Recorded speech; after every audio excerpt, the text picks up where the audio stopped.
Bonjour à toutes, bonjour à tous, bienvenue ici en direct des tout nouveaux locaux d'Agicap à Lyon. Comment aborder la fin du quoi qu'il en coûte? Autrement dit, comment aborder le remboursement des PGE, les prêts garantis par l'État? Quel impact sur nos trésoreries, sur les trésoreries des entreprises? Quelles solutions pour gérer sa trésorerie en toute sérénité? Dans ce contexte, prendre les bonnes décisions. Nous avons autour de cette table les meilleurs experts pour répondre à ces questions. Messieurs, bonjour. Bonjour. Bonjour. Alors, Vincent Baucher, vous êtes directeur du marché entreprises et institutionnel à la Banque Rhône-Alpes. C'est le groupe Crédit du Nord. Vous êtes banquier. Vous étiez en première ligne quand il s'est agi d'obtenir ces prêts garantis par l'État. Et aujourd'hui, on vient vous voir parce que on a commencé à rembourser, on se pose pas mal de questions. Certains veulent rééchelonner, etc., etc. On en reparlera évidemment de tout cela. Mais vous, ce que vous dites, c'est aujourd'hui, quand on gère une entreprise, il faut penser cash, cash, cash, avant de penser chiffre d'affaires, carnet de commandes, quoi. Oui, tout à fait. La trésorerie est l'élément prioritaire à avoir en tête pour un dirigeant. Il va permettre d'anticiper au mieux les aléas et d'avoir, on va dire, le temps nécessaire pour mettre en place les solutions. Donner des conseils, hein, Exactement. évidemment, accompagner les entrepreneurs. Clément Moguet, bonjour. Bonjour. Cofondateur d'Agicap, nous sommes chez vous, merci de nous accueillir. Merci à vous. Leader européen du pilotage de trésorerie pour les PME et les ETI, c'est une belle entreprise qui se développe énormément, Agicap. Vous êtes donc le cofondateur de cette entreprise et vous dites, vous, quand on gère sa trésorerie, il faut être conservateur. Exactement. L'objectif d'une gestion de trésorerie, c'est d'envisager le pire. Dans le meilleur des cas, on a des bonnes surprises. L'enjeu principal, comme l'a dit Vincent, c'est d'éviter les aléas, c'est le risque de défaut, c'est de se laisser surprendre. Donc vraiment, être conservateur, c'est la clé dans le cadre d'une bonne gestion de trésorerie.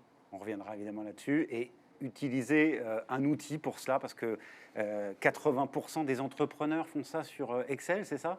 Exactement, puisque c'est un outil accessible, mais extrêmement difficile à maintenir, à mettre à jour, à manipuler, difficilement aussi exploitable pour des interlocuteurs experts comptables ou banquiers. Ou les banquiers, ouais. Voilà, donc c'est pour ça fondamentalement qu'on a créé Agicap. C'était pour donner une solution clé en main aux petites entreprises accessibles, mais également aux plus grosses, pour avoir une gestion simplifiée de leur trésorerie et extrêmement actionnable, activable. Voilà, on expliquera, hein, on vous dira exactement ce que c'est que gérer une trésorerie, suivre une trésorerie, communiquer avec un expert comptable, avec un banquier, avec un expert comptable notamment. Bonjour, rebonjour, Laurent Coinel. Rebonjour.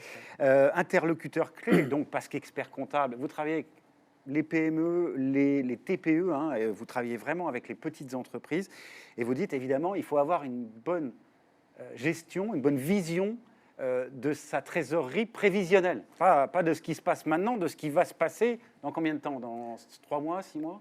Exactement, Serge. En fait, un entrepreneur aujourd'hui, il regarde tous les jours son compte en banque, il sait ce qu'il a sur sa trésorerie. En revanche, la vraie marche qui manque actuellement pour une partie des entrepreneurs, parce que 80% de ceux qui suivent la trésorerie prévisionnelle ont un fichier Excel, mais ils ne sont pas 100% à avoir ce fichier. Et le vrai enjeu pour nous, experts comptables, pour garantir la pérennité des entreprises, c'est de les pousser justement à travailler sur cette trésorerie prévisionnelle pour qu'ils soient en capacité d'anticiper les éventuels trous de trésorerie. Voilà, et vous confirmez, interlocuteurs, les bons, les banquiers, les experts comptables, ça c'est important, et les outils aussi. Enfin, voilà, c'est un tout. C'est un tout qui permet au chef d'entreprise de piloter son entreprise. Bon, on va revenir sur cette alchimie de la bonne trésorerie durant cette émission.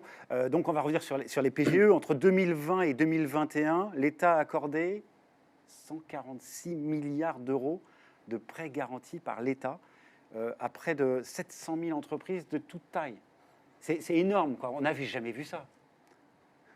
Clairement, ça a été un raz-de-marée, alors pour nous experts comptables, mais pour nos amis banquiers, un raz-de-marée sur ces paniques à bord, qu'est-ce qu'on fait, et comment on préserve cette trésorerie, et comment on préserve surtout l'entreprise. Il y a des salaires à payer dès la fin du mois, et donc tout le monde a accouru sur ses prêts et s'est rapproché de son banquier, de son expert comptable pour justement négocier ses emprunts. Et il n'y a jamais eu, Clément Moguet, il n'y a jamais eu autant de questions autour de la trésorerie. Enfin, je veux dire, en tout cas, on est dans une situation trésorerie-wise, si je puis dire, totalement inédite. Totalement inédite. Plus l'environnement économique est incertain, plus plus, il y a nécessité d'appréhender l'avenir, et l'avenir, le court terme aussi, donc de mettre en place un suivi prévisionnel pour se dire qu'est-ce qui se passe si j'ai une baisse de chiffre d'affaires, qu'est-ce qui se passe si j'ai une baisse de mes marges liée à l'augmentation du coût de certaines de mes matières premières. Donc ces scénarios se doivent d'être opérés à fréquence très régulière, et c'est effectivement, nous, lors du Covid, on a eu beaucoup de questionnements et beaucoup de demandes de mise en place de gestion prévisionnelle aussi pour accéder à un PGE qui nécessitait d'avoir une prévision de trésorerie pour que le banquier puisse aussi opérer au financement. Exactement. 90% de cet encours total, soit 131 milliards d'euros,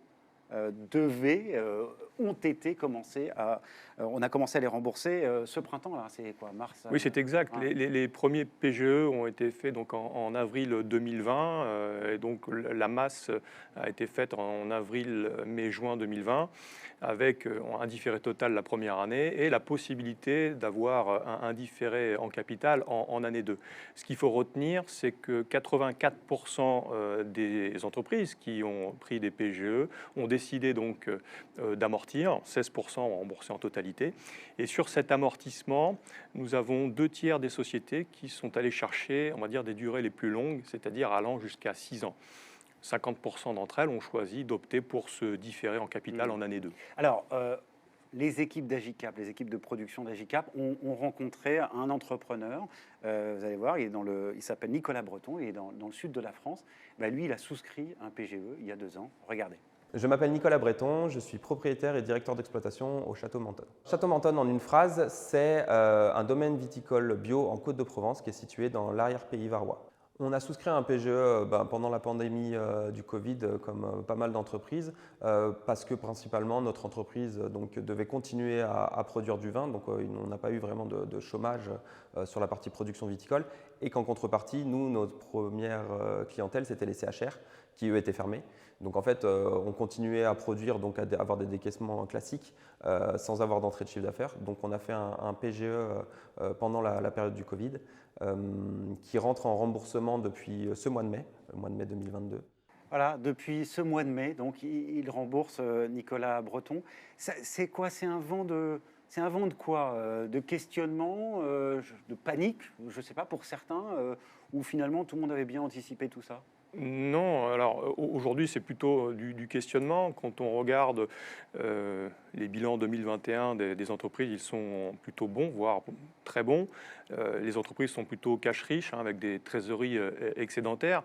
Il est normal qu'aujourd'hui, après quelques semaines ou mois d'amortissement de ces PGE, se pose la question de savoir comment vont se dérouler. Comment ça va se passer exactement, tout ça, le remboursement? C'est tout à fait normal. Voilà. Ouais. Et pour moi, ce n'est pas de l'inquiétude, mais c'est plutôt de la prudence, et c'est très sage. Oui, et sain, évidemment. Comment se passe le remboursement? C'est exactement la question que se pose Nicolas Breton. Effectivement, au moment de souscrire le PGE, c'est une question qu'on peut se poser sur notre capacité à pouvoir rembourser un prêt qui n'est pas là du tout pour faire un investissement ou pour augmenter notre capacité à produire plus ou pour augmenter notre rentabilité à long terme. C'est vraiment un prêt qui était là pour combler la trésorerie à court terme et du coup qui, in fine, était plus effectivement une bouée de sauvetage à un moment donné. Effectivement, c'est une question qui s'est posée, mais on n'a pas eu beaucoup d'autres choix que de le prendre au moment où la question s'est posée. Et c'est vrai que quand les mensualités, en tout cas les remboursements, ça rapprochait, l'anxiété pouvait être là de se dire est-ce qu'on va pouvoir rembourser ce prêt et ne pas demander à le décaler dans le temps ou le rééchelonner, parce qu'on sait que ça a des impacts sur la notation de l'entreprise. On voit, on entend ici plusieurs mots importants. On n'a pas eu le choix. Bon, voilà, il y avait un peu d'anxiété. Oui, bon, normal. C'était quelque chose, un engagement important auprès des banques et auprès des salariés de l'entreprise aussi, parce qu'on met l'entreprise dans une situation qui n'est pas forcément souhaitable à ce moment-là, en tout cas. Beaucoup de questions, et d'ailleurs j'en profite pour vous dire à vous qui nous suivez que vous pouvez poser vos questions. On y répondra au fil de l'eau, et puis on essaiera de prendre un moment, évidemment, à la fin de cette émission pour reprendre certaines des questions auxquelles on n'aurait pas répondu. Et on a déjà reçu pas mal de questions, et alors dans ces questions que j'ai sous les yeux là, 3 sur 6 que j'ai déjà là, c'est est-ce qu'on peut décaler? Est-ce qu'on peut rembourser plus tard le PGE? Alors, je comprends tout à fait cette question. Oui, bien évidemment, tout est possible, mais il y a effectivement des conséquences. Et c'est ce qu'il faut avoir en tête. Le PGE a été validé sur une durée de 6 ans, donc à la base par la réglementation européenne, et donc validé au niveau de la France derrière. Donc 6 années maximum, hein, comprenant donc une année de différé totale en première année, et une possibilité de différer en capital en année 2, donc 6 ans. Si l'entreprise a besoin d'aller au-delà de ces 6 ans, nous entrons dans ce qu'on appelle une restructuration. Et donc pour tous les PGE d'un montant supérieur à 50 000 euros, c'est le conseiller départemental à la sortie de crise qui va étudier le dossier Et le valider comment dire, le soumettre, et le soumettre, voilà, en accord aussi avec la Banque de France, à la restructuration sur une durée de 10 ans, mais avec des conséquences qui sont importantes pour la société, puisqu'il va y avoir une dégradation de sa notation au niveau donc, de la Banque de France, qui va avoir des impacts dans les relations avec ses fournisseurs, avec ses clients, voilà, et avec bien évidemment aussi les partenaires bancaires. Également, l'augmentation de la durée au-delà de 6 ans eh bien, va engendrer l'augmentation du coût avec un taux différent. L'augmentation de la durée de remboursement au-delà de 6 ans a été évoquée par le ministre des Finances, Bruno Le Maire, le ministre de l'économie, Bruno Le Maire, avant les élections, il y a quelques jours, la semaine dernière, ou il y a une dizaine de jours. Oui, tout à fait. C'est une possibilité. On l'a entendu, en tout cas. Oui, oui. Nous, entrepreneurs, on s'est dit, tiens, il se passe quelque chose. Effectivement, c'est une possibilité, mais il faut savoir que voilà, on est dans ce qu'on appelle la restructuration. C'est un cadre européen hein, qui permet de noter les entreprises et donc les crédits, et qui va donc nécessiter derrière de changer un rating. Après, il y a des cas de figure différents, c'est-à-dire que vous pouvez avoir des entreprises qui ont choisi, sans trop savoir, une durée courte. Par exemple, le mois dernier ou il y a 2 mois, avoir choisi, on va dire, d'amortir sur 3 ans, sans différer, et qui reviennent vers nous pour dire ah, peut-être que j'ai été un peu court. Dans ces cas-là, je pense que tout banquier sera bienveillant à l'égard de son client pour regarder à mettre en place le différé qui n'avait pas été mis le mois précédent. Ça fait partie du job. Mais voilà, là-dessus, il n'y a pas de souci. Rallonger la durée au-delà de 6 ans, ça veut dire qu'on sort des critères qui ont été validés donc, par la réglementation européenne. Voilà. Et donc, il nous faut maintenant se mettre autour d'une table avec ce conseiller départemental à la sortie de crise et la Banque de France pour étudier et valider ce rallongement qui aura pour conséquence il y a une étude récente qui a été menée par Opinionway pour la Tribune, qui dit en gros, de mémoire, un peu plus d'un dirigeant sur 2 aujourd'hui souhaiterait qu'on rééchelonne le remboursement des PGE. Est-ce que, je sais que ce n'est pas ce que vous ressentez vous personnellement, mais je voulais vous poser la question à tous les deux, qui êtes en contact avec ces entrepreneurs. Est-ce que vous sentez ça dans l'air du temps ? Alors, ce qui est sûr, et comme le dit Vincent, c'est que le rééchelonnement n'est pas sans conséquences, qui doivent être comprises, analysées par les entrepreneurs, et donc le rééchelonnement ne doit pas être perçu comme la solution ultime. Autant lors du Covid, il semblait opportun pour tous les entrepreneurs de faire un PGE, de souscrire à un emprunt de par les incertitudes quant à la durée de la crise, de l'impact de la crise. Certains business ont été impactés à hauteur de 10%, certains 50%, certains 100%, ayant eu la nécessité de fermer leur établissement. Autant le rééchelonnement, lui, n'est pas sans conséquence sur ce que indiquait Vincent sur les notes de crédit, qui peut avoir des incidences sur le fait de faire du business. Donc, ce qui est difficile, je pense, pour les entrepreneurs aujourd'hui, et d'où la notion d'anxiété dont on a entendu parler, c'est de savoir, dans mon cas à moi, est-ce qu'il est opportun ou non, mais de ne pas considérer le rééchelonnement comme étant la solution dans l'absolu. En tout cas, il ne faut pas faire l'autruche, quoi. C'est ça que vous voulez dire aussi. Exactement. Quoi. Ouais. Donc déjà, la position attentiste n'est plus une option, d'où la notion de mettre en place rapidement une analyse de sa trésorerie à 3, 6, 9 mois pour se dire c'est opportun ou non, compte tenu du risque que j'aurai à rembourser très rapidement cet emprunt ou non. Le message, moi, que j'aimerais faire passer aussi en lien avec mes deux collègues, en fait, ça a été très facile d'obtenir un PGE. Ça a été vraiment la porte ouverte. On a ouvert les vannes parce que c'était le moment. Et pour le coup, quoi qu'il en coûte. le quoi qu'il en coûte, et toutes les entreprises l'ont eu. Là, aujourd'hui, on re-rentre dans la négociation classique anté-Covid. Donc, une renégociation bancaire, ça s'organise, on se conseille, on se prépare et on va voir est-ce que c'est la bonne solution. Il y a d'autres solutions qui existent, on en parlera tout à l'heure, mais il n'y a pas que ça qui existe. Et vraiment, l'enjeu aujourd'hui, c'est d'anticiper au maximum parce que plus on anticipe, plus on a d'options. Voilà, anticiper en analysant la trésorerie, en se projetant aussi dans les mois et les années qui arrivent pour bien comprendre ce qu'on peut faire, en communiquant avec les bons interlocuteurs. On va parler de tout cela dans un instant. On retrouve tout de suite notre entrepreneur qui nous fait un petit peu le bilan de son PGE jusqu'à maintenant, on va dire. Mon opinion sur le PGE, je pense que c'était quelque chose qui était très bien de prime abord pour aider les entreprises. Je pense par contre que peut-être toutes les entreprises ne sont pas dans notre cas en capacité de le rembourser au moment où ils doivent le rembourser et surtout avec l'échelonnement qui a été négocié initialement. Ça, c'est quelque chose qui, je pense, doit pouvoir être discuté. On sait que les banques ne sont pas très d'accord pour renégocier les PGE, que ce soit sur leur durée ou sur leur début de remboursement. Et pour moi, c'est quelque chose qui devrait être discuté parce que ce qui a sauvé les entreprises à un instant T peut aussi les faire couler maintenant. Donc voilà, le PGE était une bonne bouée de sauvetage, il ne faut pas que ça se transforme en enclume. Voilà, il ne faut pas que ça se transforme en enclume avant qu'on aille sur les solutions et sur comment on analyse sa trésorerie et comment on travaille tout cela. Il vous en met une petite là au passage. Il dit je plaisante, hein, je vous taquine gentiment, mais il dit les banques ils veulent pas renégocier ni la durée ni les montants. C'est vrai? Non, bien évidemment. Le but étant d'accompagner toute entreprise.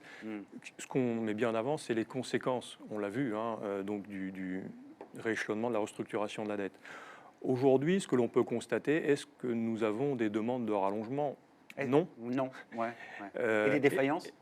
Non, alors il peut y en avoir. Quand on fait, on va dire, l'analyse de ces défaillances, on se rend compte que ce sont des entreprises qui sont rentrées dans la crise Covid et qui étaient déjà, on va dire, en problématique de trésorerie, qui étaient déjà déficitaires et qui, malheureusement, à l'issue de cette crise Covid, n'ont pas trouvé de solution. Le PGE n'a fait que rallonger comment dire, la durée de vie de l'entreprise. Oui, ça, c'est un sursis. Mais des défaillances, supplémentaire. non. À ce stade, je comprends le questionnement sur l'arrangement, il est tout à fait légitime.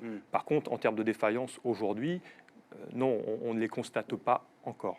Il y a une question, et puis on va avancer dans le débat, mais il y a une question là qui colle parfaitement au timing, si je puis dire.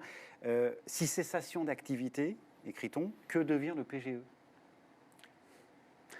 En fait, en cessation d'activité, on va créer ce qu'on appelle un passif. Et si on est en cessation ou en liquidation judiciaire, ce qui a l'air d'être évoqué, de toute façon, là, c'est plutôt la BPI qui a donné sa garantie et qui va mettre au pot pour rembourser la banque. Donc ça, c'est le premier point.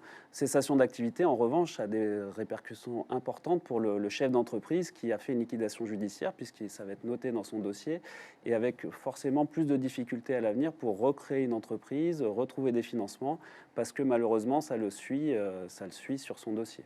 Alors, face au contexte, hein, le remboursement des PGE, face à l'actualité, la hausse des coûts des matières premières, finalement, donc cette notion de pilotage de trésorerie vraiment est très importante. Je pense que la plupart d'entre vous le savent.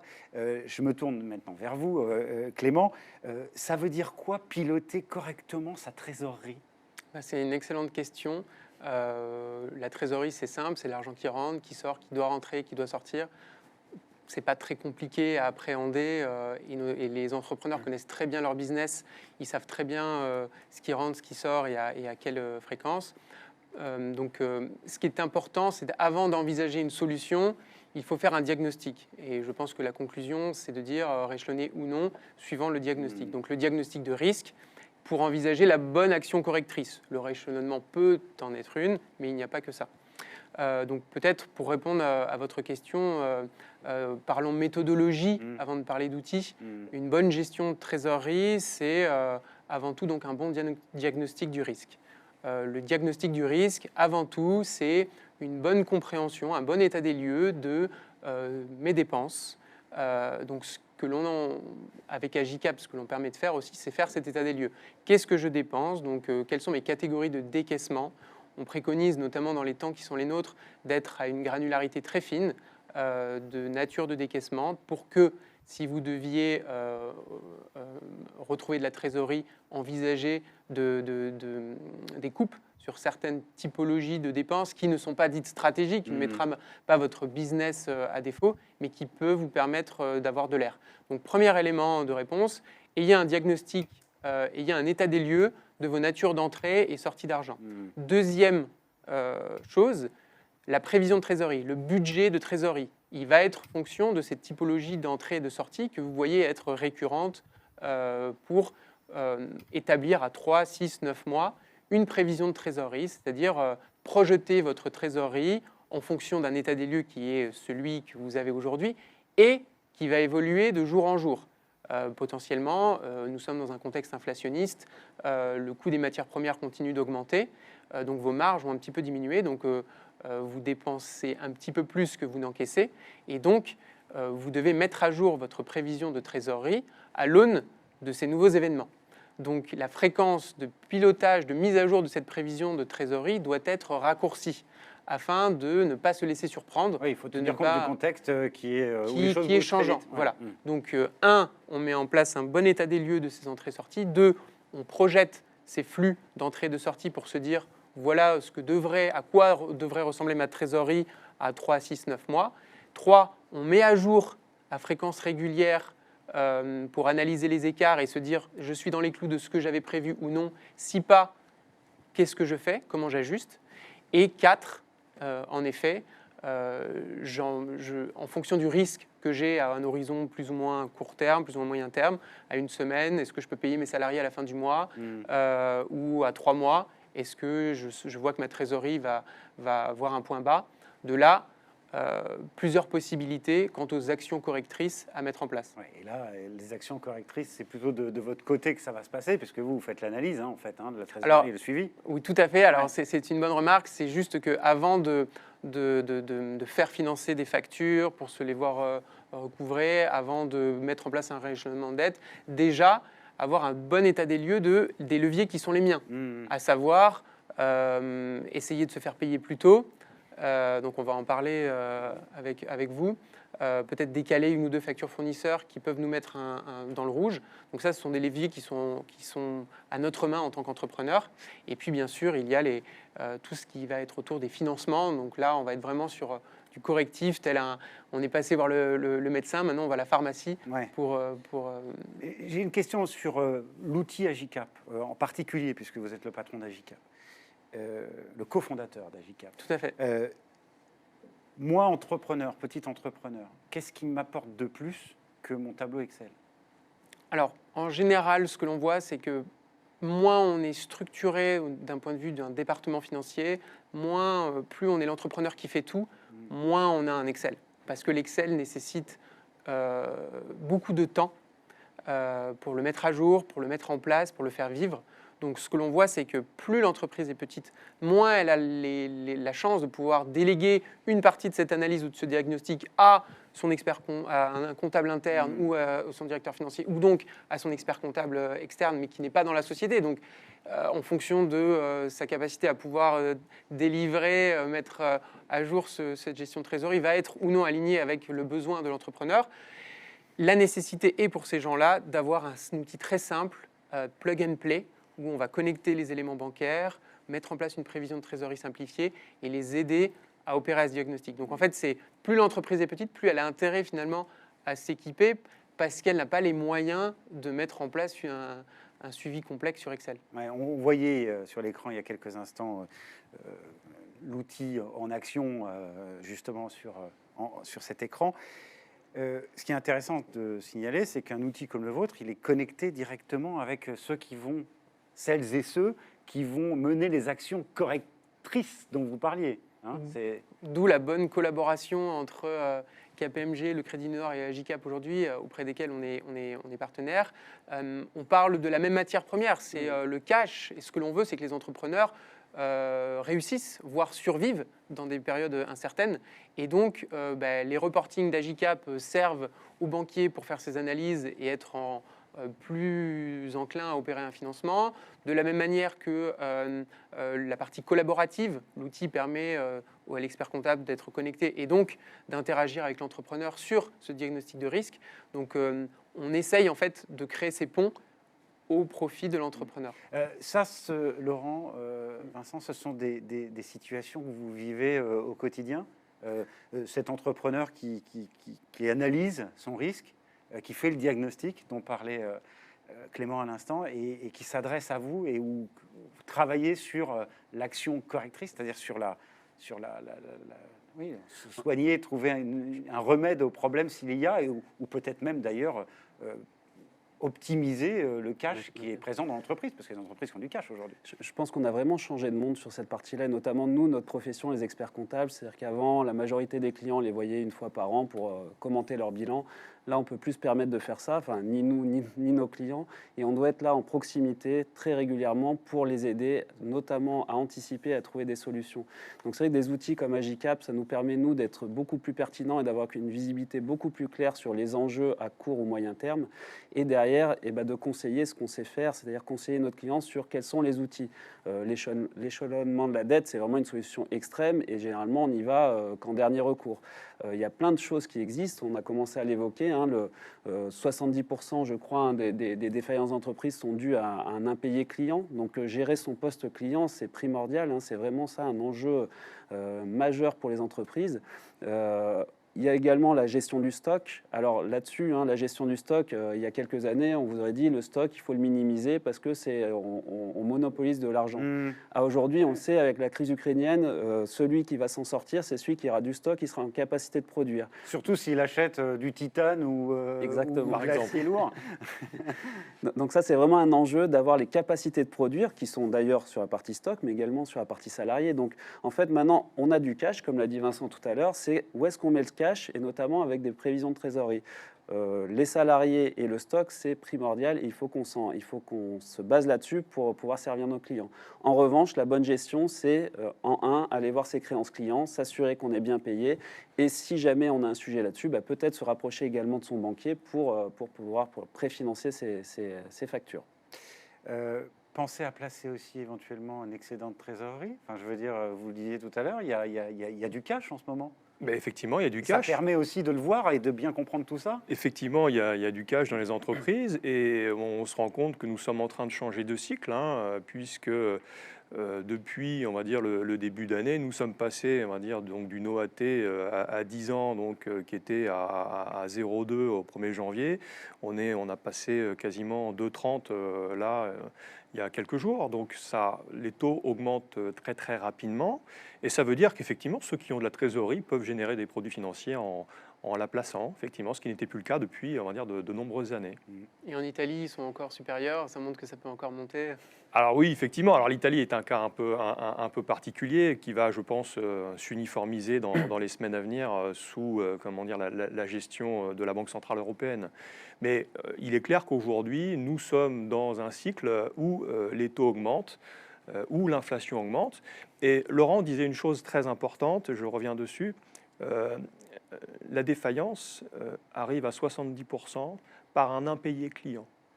Donc il est important pour une entreprise de gérer son poste client, de veiller à la bonne répartition des clients et de gérer bien évidemment les règles de paiement, les délais de paiement pour éviter effectivement d'être dans l'impasse. Ouais. Parce que vous pensez je me mets toujours à la place des petits entrepreneurs, parce que on se dit que les petits sont moins organisés, moins staffés pour ça. Ces factures, il les suit pas, il n'arrive pas à voir qui lui paye pas. Il y a vraiment c'est une vraie question que je vous pose. Les entrepreneurs qui sont, on va dire, pas énormément staffés, ils ont toujours tendance à gérer par le chiffre d'affaires, c'est-à-dire plus de commandes sont signées et mieux c'est, ce qui est très bien au demeurant. Mais faut-il encore que ces commandes soient honorées et soient honorées dans les délais? D'accord. Et si un client devient trop important dans le poste client, qui représente plus de 20, 30, 50, voire 70%, eh bien, S'il ne paye pas, c'est un problème, quoi. c'est un problème. Voilà. Et ça se gère. Alors après, il y a des solutions pour gérer tout ça. On a parlé tout à l'heure de cession du poste client. Le dirigeant peut très bien prendre l'option de se concentrer sur le business et de céder son poste client à une société de factoring qui va gérer, que ce soit, on va dire, le recouvrement et qui va aussi demander une assurance crédit. Voilà, il y a les assurances. pour ça, ouais, Exactement, ouais. sur le client. Hein. Mais aujourd'hui, c'est ça qu'il faut mettre en place, qu'il faut regarder bien avant, effectivement, de rééchelonner une dette qui n'est qu'au final la dernière décision pour pouvoir pérenniser l'entreprise. Effectivement, l'entrepreneur est le premier vendeur, le premier commercial de son entreprise. Donc oui, il pense en permanence business, chiffre d'affaires. Ce qui est difficile, c'est de positionner pour l'entrepreneur le paiement effectif de cette facture dans le temps et savoir au moment où cette facture doit être payée, ce qui doit sortir aussi et voir si la sensibilité qu'on a au non-paiement de cette facture compte tenu des charges qui sont les siennes à ce moment-là. Donc un suivi prévisionnel de trésorerie, c'est aussi positionner ses créances dans le temps pour se dire j'ai un risque ou non. Donc on en vient à cette capacité à pouvoir diagnostiquer son risque. Et l'un des leviers, c'est aussi le taux de concentration qu'on peut avoir sur un client donné, qui peut faire aussi un peu sa loi quand on n'a qu'un ou que deux clients. Voilà. Et c'est risqué, et donc surtout. voilà, c'est extrêmement risqué. Et la conclusion peut être d'ouvrir, se forcer à ouvrir du business, même si peut-être confortable si les commandes augmentent avec un seul client, auprès d'autres clients de son secteur d'activité naturelle, voire même offrir des opportunités de diversification produits auprès d'autres typologies de clients. Et pour rebondir sur votre question tout à l'heure, alors un exemple qui n'est même pas professionnel, qui est personnel. Moi, j'ai un électricien qui est venu chez moi à mon domicile il y a 15 jours. Le gars, il travaille à 2.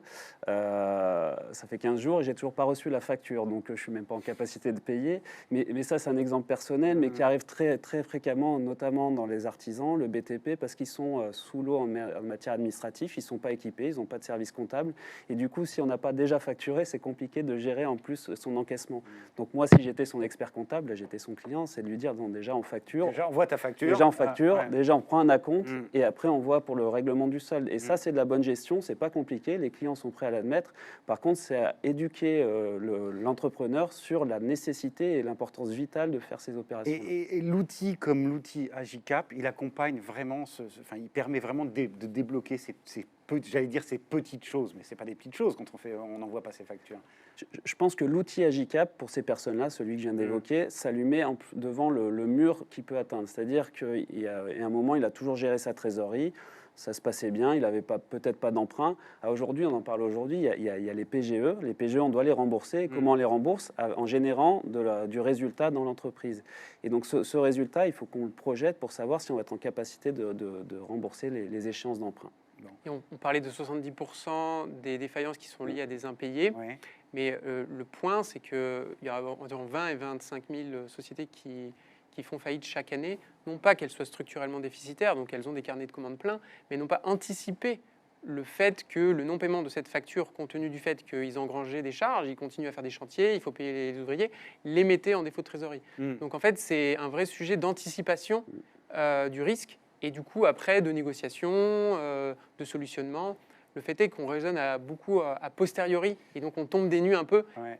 Et Ce que vous dites, là, ce que vous êtes en train de dire là, Clément, c'est que le fait qu'on doive rembourser ces PGE qui sont un peu tombés du ciel, alors je caricature, mais c'était un peu ce qu'on disait tout à l'heure, c'est-à-dire que beaucoup de gens ont eu accès, d'ailleurs combien d'entreprises, si on l'a dit, près de 700 000 entreprises ont eu accès au PGE, c'est un révélateur de l'importance de ce suivi, de ce diagnostic de la trésorerie. Et ça permet aussi, c'est aussi une opportunité pour justement se servir correctement de sa trésorerie et de cette prévision de trésorerie. Alors déjà, certains n'avaient jamais eu de dette avant cela, donc une nouvelle ligne de décaissement est apparue et qui suppose du coup un décaissement mensuel. Donc ces personnes-là ont nécessité peut-être à le prendre en compte. La manière dont ils avaient de faire du business hier va peut-être devoir être revue à l'aune de ce décaissement nouveau. D'autres se sont rajoutés un poste, ils avaient déjà de l'endettement, un poste de remboursement.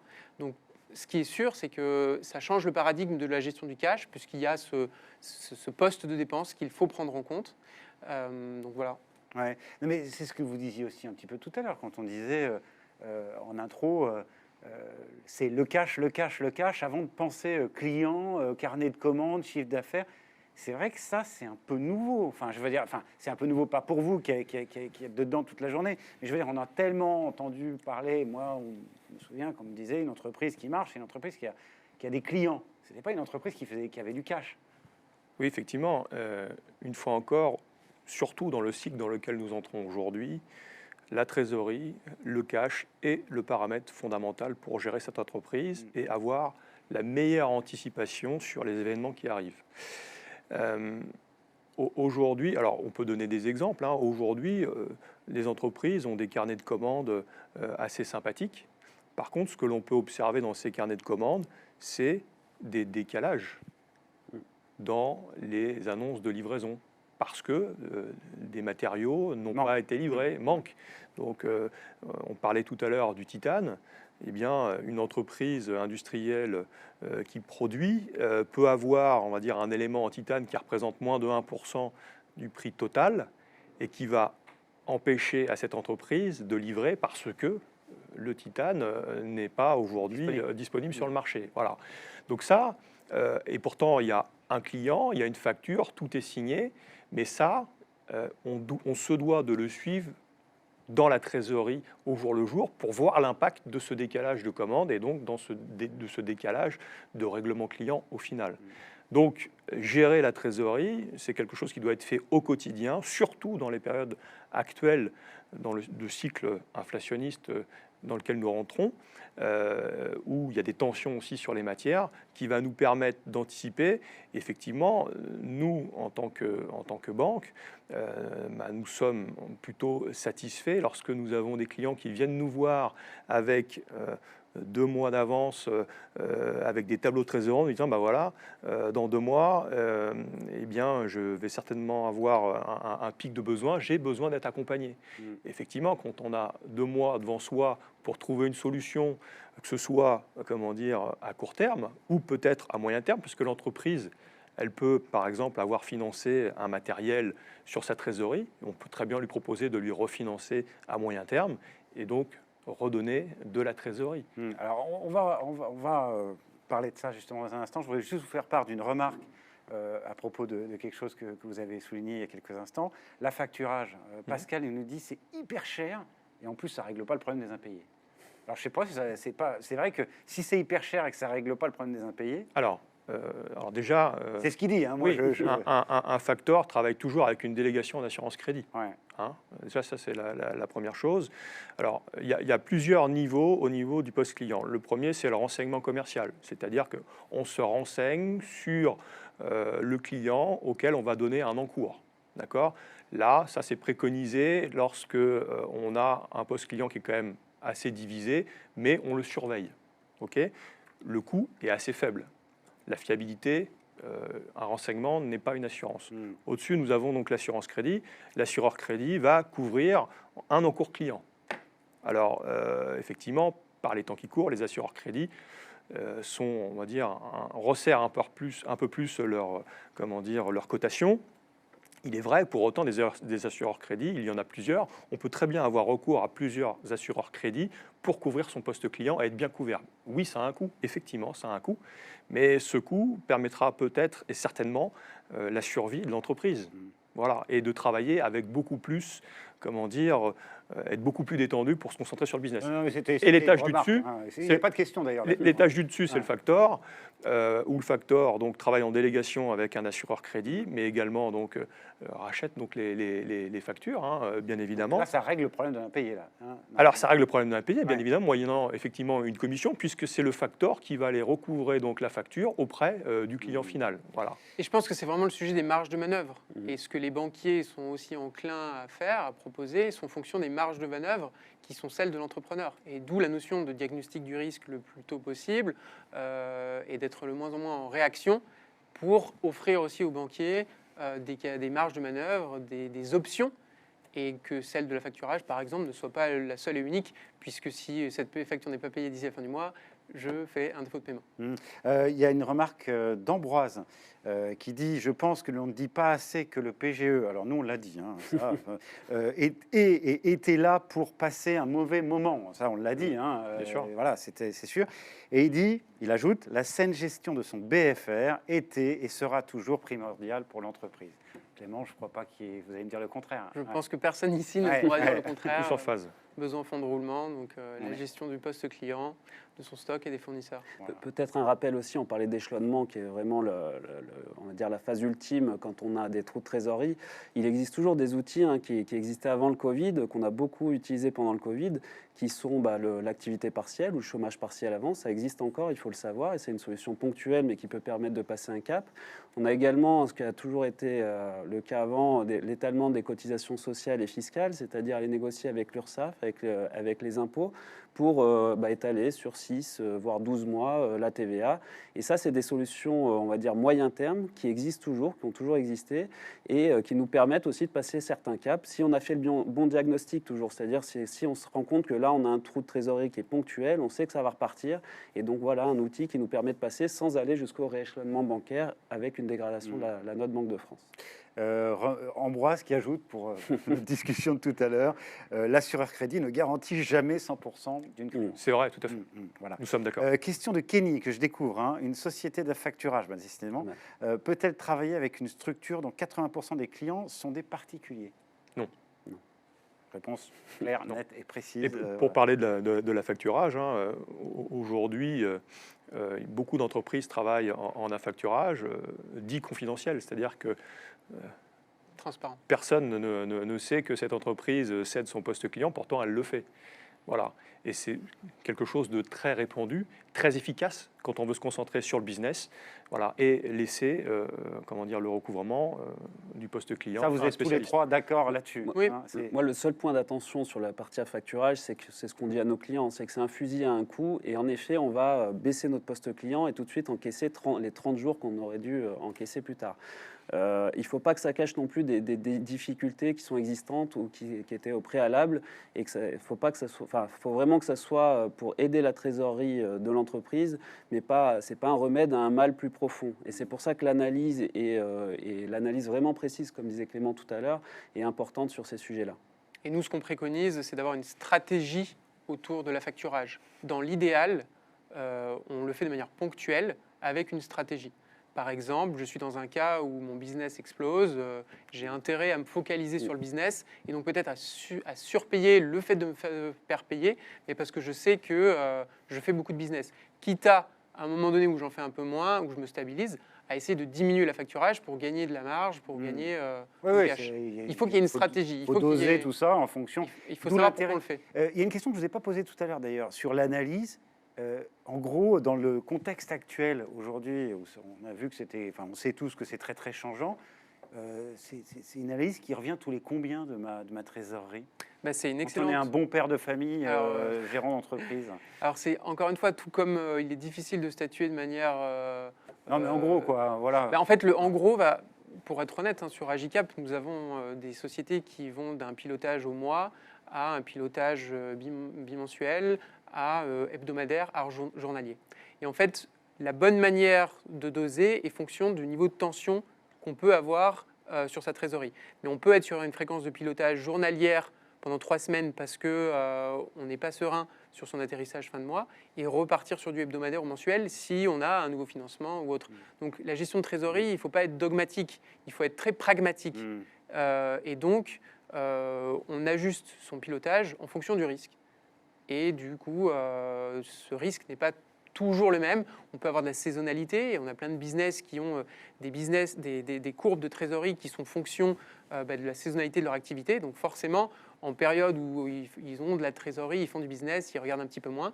Par contre, lorsque on est en période creuse, on s'assure qu'on a assez de trésorerie avant son prochain pic d'activité. Donc c'est vraiment Il n'y a pas de doc. Par contre, il y a vraiment qu'est-ce qui fait les sous-jacents de mes entrées-sorties et du coup, qu'est-ce que ça suppose sur ma fréquence pilotage. Mais à discuter avec son expert comptable. Et c'est ce que j'allais dire. Les experts comptables, ça a dû vous enlever quelques maux de tête, l'arrivée de solutions comme ça. C'est des solutions qui sont vraiment idéales pour nous. Ça nous permet de nous concentrer non pas sur la technique et sur la partie calculatoire, on va dire, mais vraiment sur la cause du problème et comment le traiter. Et c'est là où notre rôle de conseil arrive. Et c'est vrai que pour nous, c'est beaucoup plus confortable. Et pour illustrer ce que vient de dire Clément, moi j'ai un client dans l'agroalimentaire, sous-traitant de la grande distribution, qui a toujours géré avec beaucoup de cash. Et là, je l'ai eu la semaine dernière et il me dit, là j'ai un trou de cash, je ne comprends plus, qu'est-ce qui se passe?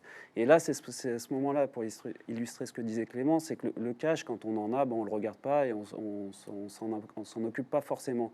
Mais vraiment, quand on a cet indicateur de dire, là, il y a un trou, qu'est-ce qui se passe et comment je l'analyse, c'est là où vraiment les solutions et devenir beaucoup plus rigoureux sur la gestion du cash au quotidien.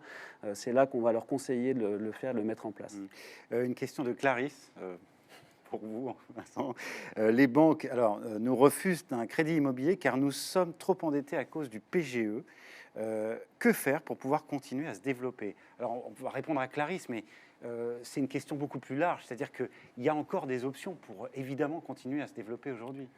Oui, tout à fait. Alors après, pour répondre à Clarisse, si le financement immobilier en crédit classique n'est pas possible, en fonction de la situation du bien, elle peut aussi avoir recours à un crédit bailleur immobilier qui va donc acheter ce bien et lui financer sur une durée de 10, 12, 15 ans et le récupérer donc à la fin donc de ce financement crédit bail. Voilà, bon, ça c'est la première chose.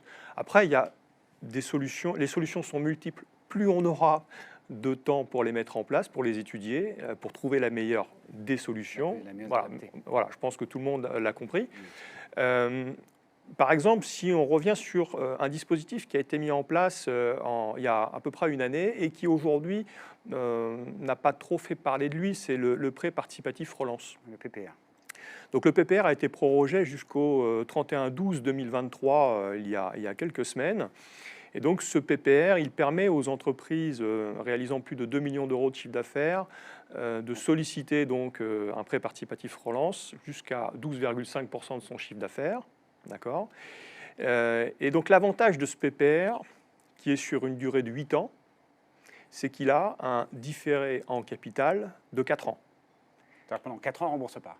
Voilà, on paye les intérêts. Voilà, on paye les intérêts. Donc, il va permettre à une entreprise qui n'a pas, on va dire, opéré la digitalisation, la numérisation, ou qui n'a pas opéré la transition écologique, de mettre en place des investissements, par exemple de robotique, d'automatisme, tout simplement de e-commerce aussi. Je lisais hier une information comme par laquelle, en France, nous aurions du retard donc, dans les entreprises, dans le e-commerce, où nous serions à peu près à 30% d'entreprises dans le e-commerce, quand l'Allemagne est déjà à 80%. Donc ce prêt participatif relance peut être, on va dire, un prêt qui va permettre à l'entreprise de se développer dans le e-commerce et on va dire d'initier la rentabilité qui permettra l'amortissement en année 5. Voilà. Donc ça, c'est un dispositif qui doit être regardé. Et alors, il est vrai que plus de 2 millions d'euros de chiffre d'affaires. Voilà. Et puis alors le taux, on est sur un taux, on va dire, qui est plutôt à 4,5%, qui malgré tout se justifie et qui, on va dire, il y a un an, on était effectivement sur des taux proches de zéro, qui faisaient que on ne regardait pas trop. Mais il y a encore des prêts classiques aussi qui oui, existent. Enfin, je veux dire, il y a encore les prêts classiques, bien évidemment.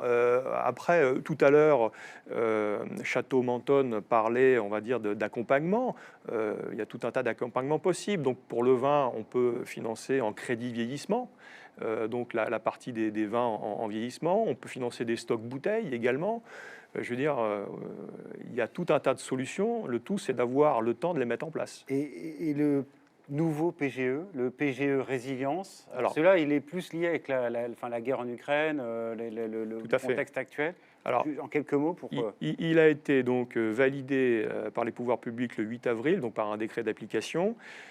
Il permet d'aller chercher, on va dire, encore 15% supplémentaires au-delà des 25% du PGE classique. PGE classique qui se termine là au 30 juin 2022. Effectivement, il est là pour pallier aux besoins des entreprises qui ont des problèmes d'approvisionnement en métaux, notamment liés à la Russie ou à l'Ukraine. Contrairement au PGE, on va dire phase 1 Covid, il est beaucoup plus analysé par les banques en fonction de la situation de l'entreprise, qui a notamment déjà eu un PGE. Plus difficile à décrocher alors. Effectivement plus difficile parce que ça vient alourdir. Et si j'ai déjà eu un PGE, je peux décrocher un PGE résilience si je suis dans les clous? Oui, bien sûr. Et donc, alors ça, c'était normalement jusqu'au 30 juin 2022. Et donc, nous attendons le décret d'application pour une prorogation au 31/12/2022. Bon, ce contexte économique, alors, le remboursement des PGE de Covid, il y a ce dont on parle sur la situation Russie-Ukraine. Et les impacts sur le contexte, et notamment le coût des matières premières et de l'énergie, ça va durer un peu. Est-ce qu'on peut s'attendre, alors bon, vous n'avez pas de boule de cristal, mais à ce que le gouvernement qui vient d'arriver et qui est en train d'essayer de trouver sa majorité, propose des nouvelles choses pour accompagner les entreprises et notamment avoir accès à de nouveaux financements? Alors, il y a déjà beaucoup de choses. Oui, oui. Alors, même des crédits, on va dire, qui sont peu connus aujourd'hui des entrepreneurs. Il y a beaucoup de choses, notamment à travers ce qu'on appelle France Relance. D'accord ? Et donc, des prêts qui sont accordés en cofinancement avec la BPI. Il y a notamment des prêts verts qui sont faits également, des prêts croissance. Les banques, pour 1 euro mis par la banque, BPI met 1 euro, voilà, et inversement. Et donc, je pense que, on va dire, échanger avec ses partenaires et notamment avec sa banque va permettre à l'entrepreneur, aux dirigeants, d'avoir les solutions mises sur la table et de réfléchir à quelle serait la meilleure solution par rapport au contexte. Alors, évidemment, il nous reste 5 minutes. Évidemment, il y a plein de questions qui arrivent. Alors, juste, je reviens sur le PPR. Question d'Arnaud. Quel taux? Mais je crois que vous l'avez dit. Hein. Oui, ça peut monter à 5%, 4,5%, Voilà. 5%. Ouais. Kenny, un PPR est-il envisageable pour pallier l'impossibilité de proroger la durée d'amortissement du PGE? Non. Voilà. Non, c'est fait pour investir. Oui. Voilà. Bon.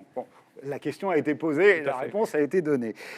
Question à propos, alors la facturage, je reviens là-dessus. À partir de quel moment, c'est Olivier, indicateur de trésorerie, hein, entre parenthèses, et à quel moment, à partir de quel indicateur de trésorerie doit-on enclencher la facturage, sachant que cela a un coût? Il y a un coût, effectivement. Donc, suivant l'historique de l'entrepreneur relativement au risque qu'il prend, donc au niveau de concentration qu'il a, j'en ai parlé, est-ce qu'on a 10 clients, 20 clients, 100 clients? Donc forcément, si on en a 10, on a un risque qui est beaucoup plus concentré. Donc on ne peut pas se permettre un retard de paiement important. Donc ça, c'est un premier indicateur, le niveau de concentration du portefeuille client. Le deuxième indicateur, c'est en valeur. Est-ce qu'on a des clients clés qui représentent 80% de ces entrées d'argent?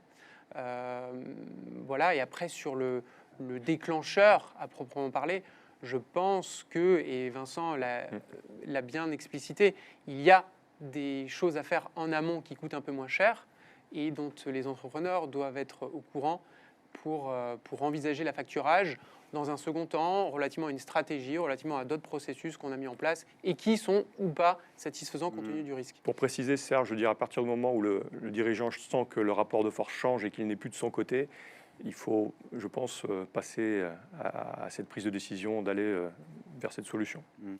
Si l'anxiété est journalière et peut mettre à mal C'est clair. il peut créer un défaut de trésorerie, il faut vraiment l'envisager. Question de Pierre. Connaissez-vous des dispositifs pour une restructuration des fonds propres? Non. Ouais, la question est large parce que restructuration des fonds propres, a priori, d'après la question, c'est-à-dire qu'on a des fonds propres qui sont trop bas par rapport à sûrement le niveau d'endettement. J'imagine que c'est ça. Ouais. Il y a plusieurs solutions. Hein. Soit on peut ouvrir le capital, c'est-à-dire faire entrer des nouveaux investisseurs. Soit on peut, mais là on rentre dans l'échelonnement, se dire notre niveau de dette étant trop élevé par rapport à nos capitaux propres, et il faut qu'on rééchelonne la dette, mais pas que le PGE, l'intégralité de la dette. Voilà, ça fait partie de 2 solutions, mais c'est vrai que la question est assez Elle large, est donc assez il faut voir plus précisément. Il y a une question très importante que je ne sais pas pourquoi je ne vous ai pas posée. Quels sont les indicateurs qui font jouer la garantie de l'État pour le remboursement à la place de l'entreprise? Parce qu'effectivement, dans le PGE, il est garanti par l'État. Oui, alors c'est garanti par l'État à 90% Ouais. et par la banque pour le reste. Mais comment ça se déclenche, quoi? Bah, Si je ferme, si je fais faillite, ben, c'est exactement ça. voilà. Le déclenchement, en fait, au même titre que n'importe quelle dette, hein, c'est-à-dire que l'entreprise donc dépose le bilan, il est décidé, on va dire, par le juge commissaire qu'on va en liquidation directe. Et à partir de là, voilà, les sommes, le passif est liquidé. Et donc l'État va donc couvrir à hauteur de 90% le crédit, tout simplement. D'accord. Sera-t-il encore possible de demander d'obtenir un PGE en juillet ou août 2022 pour un besoin de trésorerie pour faire face à une baisse évidemment de chiffre d'affaires en raison de la baisse de la consommation des clients et due à la baisse de leur pouvoir d'achat? Alors, est-ce que le nouveau PGE rentre là-dedans? Alors, le PGE résilience, en fait... Est-ce que c'est que la Russie et l'Ukraine ou est-ce que c'est aussi la baisse du pouvoir d'achat en Non, France, quoi? il y a une auto-certification qui est demandée à l'entrepreneur pour effectivement auto-certifier que ce besoin est lié à la crise russo-ukrainienne. Voilà. Donc non, si on est uniquement sur le pouvoir d'achat, malheureusement, on ne peut pas faire cette demande de PGE résilience. Et pour compléter, je pense que de toute façon, on revient aussi à des règles historiques, c'est-à-dire quand on va solliciter un financement bancaire notamment, il faut avoir un dossier et justifier comment on va pouvoir rembourser ce financement. Et on l'a fait de manière assez rapide sur les PGE parce qu'il y avait urgence. Là, on revient dans des règles classiques, c'est-à-dire on demande un financement, mais comme à titre personnel, on demande un financement, comment je vais faire pour rembourser mon emprunt, tout simplement. Et quand on arrive vers le banquier, c'est toujours bien de lui montrer qu'on s'est posé cette question-là, quoi. Alors, c'est pas bien, c'est nécessaire. Oui, non. Mais en fait, c'est vraiment... J'essaye de voir la réaction du banquier quand il dit... Je confirme. Ouais. Non, c'est indispensable. Tout à fait. Et la qualité de l'analyse aide aussi le banquier, conforte le banquier dans la bonne gestion de l'entreprise au sens large. Et c'est fondamentalement ce qui lie et donne la confiance aux 2 parties dans l'idée de travailler ensemble. Voilà, alors s'entourer d'experts, bien s'équiper, bien suivre son prévisionnel de trésorerie, analyser son atterrissage et sa structure de coûts et anticiper, travailler avec son expert comptable, avec son banquier, avec l'outil qui est le vôtre, Agicap. Comment on termine cette discussion sur une note positive? Parce qu'on a commencé en disant, ça y est les gars, on rembourse. Et puis en plus, il y a la guerre en Ukraine, il y a la hausse des matières premières. Bon, vous nous avez rassuré sur le fait qu'il y avait pour l'instant une situation qui était plutôt positive en termes de cash. Mais il y a quand même des gens qui s'inquiètent. La baisse du pouvoir d'achat, c'est une autre bonne raison d'inquiétude. Qu'est-ce que vous avez envie de chacun d'entre vous d'envoyer comme message à celles et ceux qui nous suivent pour qu'on termine bien cette journée de jeudi, quoi, et qu'on reparte boosté de cette émission depuis les locaux d'Agicap? Clément? Moi, peut-être 2 choses. La première, d'un point de vue des parties prenantes autour de l'entrepreneur, n'ont jamais été aussi proches de les raisons de leur stress actuel et n'ont jamais été aussi enclines à vouloir travailler avec elle en proximité, en anticipation, ce qui est un atout quand même pour l'entrepreneur. Le deuxième, c'est d'un point de vue plutôt économique. Il y a quand même beaucoup d'investissements qui est opéré par le gouvernement actuel dans beaucoup de typologies d'industrie. Donc la France va bien dans sa capacité à innover, à faire des choses. Et il y a des investissements importants pour nombre d'entrepreneurs qui souhaitent se lancer ou continuer de se développer. Laurent? Moi, je pense qu'on a changé aussi un peu de modèle et on le voit arriver. Je pense qu'à l'avenir, il faudra qu'on fasse peut-être un peu moins, mais beaucoup mieux. C'est-à-dire travailler sur la qualité, travailler sur nos prix, travailler sur la qualité de service. Et je pense que c'est vraiment le moment où chacun doit s'interroger là-dessus et que ça sera la source de croissance future, c'est ça. Et toutes les entreprises, que ce soit des startups, mais aussi des entreprises historiques, s'interroger sur leur business model parce que là, il y a des changements importants. Et tout changement est une source aussi de croissance et d'amélioration dans son modèle. Voilà, améliorer le modèle grâce au changement ou grâce à tout ce qu'on vient de subir, évidemment. Vincent? Effectivement, si je devais dire un dernier mot, c'est optimisme. Voilà, il faut tous que nous gardions l'optimisme, et nous avons des raisons pour cela. Effectivement, on a vu que l'anticipation nous permettait de mettre en place des solutions. Voilà, donc anticipons, nous avons les outils, et voilà, nous sommes tous enclins à trouver des solutions. Je ne parlerai pas d'inquiétude, je trouve normal que les dirigeants se posent ces questions. Pour moi, ce sont plus des questions de prudence que d'inquiétude. Voilà. Et donc, je souhaite rester optimiste, et on n'est pas à l'abri de bonnes nouvelles, de belles surprises. Voilà. Et effectivement, il y a des opportunités à saisir. Le changement, il y a beaucoup de changements. On parle de transition, on va dire, écologique, énergétique. On a parlé tout à l'heure du e-commerce aussi, donc de la digitalisation.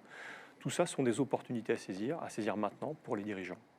Plus de questions de prudence que d'inquiétude. Je retiendrai ce que vous Tout à avez dit, qui est, à mon avis, un très bon résumé également de tout ce qu'on vient de se dire ce matin. On aurait pu rester encore très très longtemps parce qu'il y avait pas mal de questions. On essaiera de revenir, apporter comme ça des solutions, répondre à vos questions. Merci à celles et ceux qui nous ont suivis ce matin.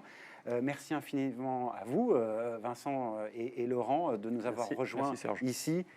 Chez vous, chez Clément Moguet, chez Agicap, dans les tout nouveaux locaux de cette belle entreprise dynamique qui a eu cette initiative de nous mettre autour d'une table pour discuter de ces sujets. Merci infiniment. Merci à tout le monde. Merci. Au revoir.